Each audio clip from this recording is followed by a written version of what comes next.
नमस्कार. आज आपण करणार आहोत आपलं खूपच आवडतं गावाकडचं जेवण, झुणका भाकरी. सुरुवातीला कांदा, लसूण आणि मिरची बारीक चिरून घेतो. हाच आपल्या झुणक्याचा बेस फ्लेवर आहे.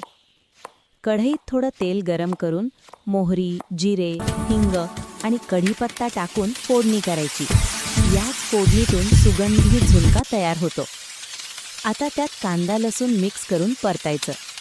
हळद, तिखट घालून बेसन हळूहळू टाकत जायचं आणि छान कोरडा झुणका शिजू द्यायचा. भाकरीसाठी नुसत्या ज्वारीच्या पिठानं हातावर थापून गोल छान भाकरी तयार करायची. हे गावाकडचं पारंपरिक कौशल्य. तव्यावर शेकून मग थेट ज्योतीवर फुगवायची. फुललेली गरमागरम भाकरी दिसली की जिभेला पाणी सुटतं. झुणका आणि भाकरी ताटात वाढून बाजूला कांदा, लिंबू आणि मिरची. एवढं साधं पण अफाट चवदार. गावाकडची रुचकर चव झुणका भाकरी. तुम्हीही करून बघा आणि सांगा कसं झालं. धन्यवाद.